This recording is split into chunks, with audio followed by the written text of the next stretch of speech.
What's up guys, welcome to TricycleTV. This is Eric, long time no see. Now, if you guys have been following my IG, you would have known that I've always taken photos with my smartphone, specifically the telephoto lens. Now, I used to always take it with my iPhone 15 Pro Max because it simply produces good images and of course, better than using a traditional camera. Now today, we have the Oppo Reno 11 Pro 5G with me here.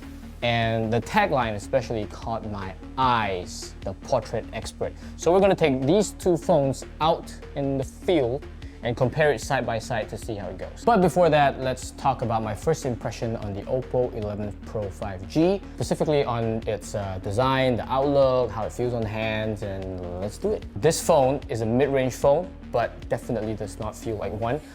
First of all, it feels really slim. It's been a while since I've held such slim phone. The back of the phone, it has this not slippery, but it has a grip to it. And then you see all these effects. It's like a hologram effects whereby, back then we used to collect collectible cards and you sort of move it depending on where the sunlight is, and then you get to see some holographic effects right here, which is pretty cool. And the back panel, of course, does not leave any fingerprints, so that's good. Feels very premium and classy. Definitely a fan of the marble-like design at the back panel here. Now, if you move up where the IR blaster is at, you can also see a thin strip of same design from the back panel, which makes it look really classy. Now, this IR blaster, I would say, yes, Oppo did a really good job on this because not many smartphones these days, they include the IR blaster.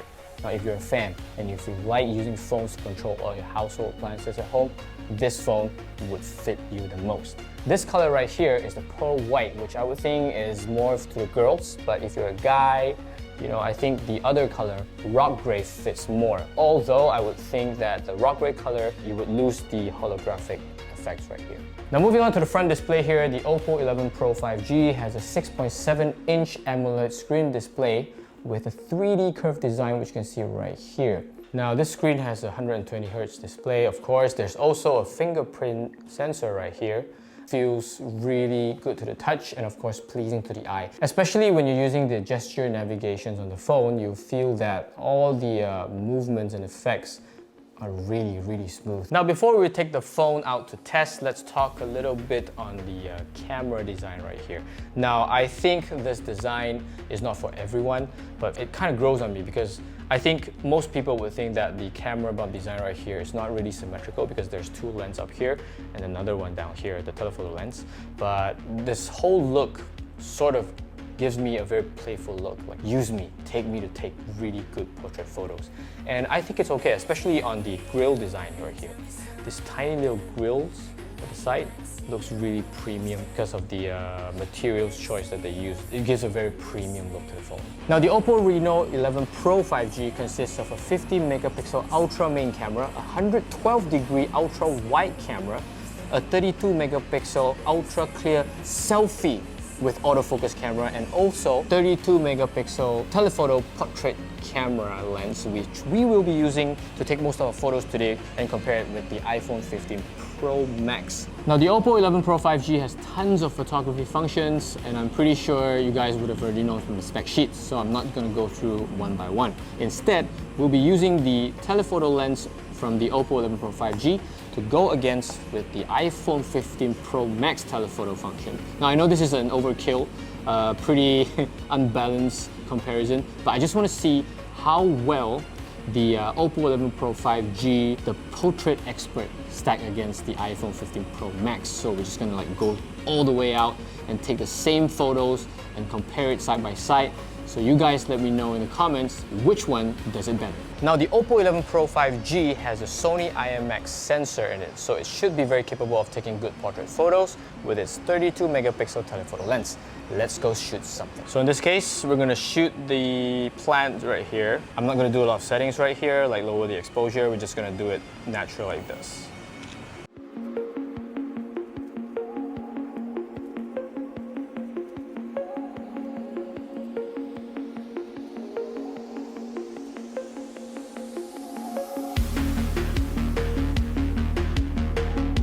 Wow, the Oppo Reno 11 Pro 5G indeed takes really natural looking portrait photos compared to the iPhone 15 Pro. Not to say that this is bad, but it's really comparable.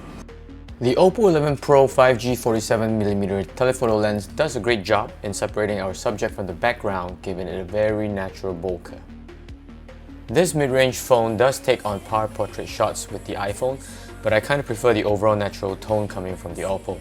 The Sony IMX709 sensor does a good job with the RGBW pixel arrangement of 60% increased photosensitivity and 35% less noisier.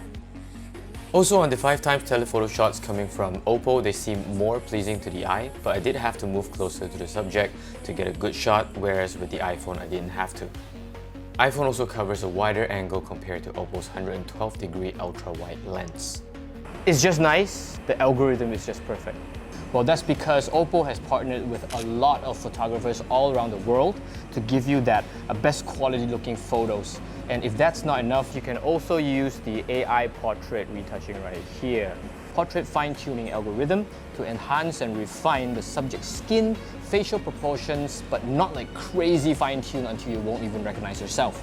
Now, a lot of smartphones these days, they don't put much attention to the front selfie cameras, but Oppo, however, decides to put an autofocus function on it. So what this means is that even you yourself, without anyone's help, can do a very natural portrait-looking photos in front with the 32-megapixel selfie camera.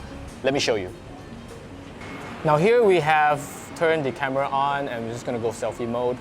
Now what I mean just now is that, oh, look at that, the iPhone's like so deep. Okay, now I'm not gonna fiddle with any settings here. We're just gonna take a standard looking selfie. 1, 2, 3. Now, as you can see, with the photos taken side by side between these two cameras, the Oppo 11 Pro 5G does a really good job in producing studio quality photos because of the AI's implementation, and it's very well optimized. Of course, it's also giving the iPhone 15 Pro Max a run for its money. This phone right here is priced at only 2,499 ringgit for a 12GB of RAM and 512GB of ROM. Dude, that's like half of the price you're paying for this phone right here. But I also think Oppo does a really good job in speccing up the Oppo 11 Pro 5G, the hard disk space to 512GB of ROM, because it is, however, a photography-focused smartphone. So you get loads of space and you can take a lot of photos with this phone. If you like taking photos like I do, I think that the Oppo 11 Pro 5G fits you very, very well. Now, thanks for watching today's video, and I hope to see you guys in the next one very, very soon. Take care and bye-bye.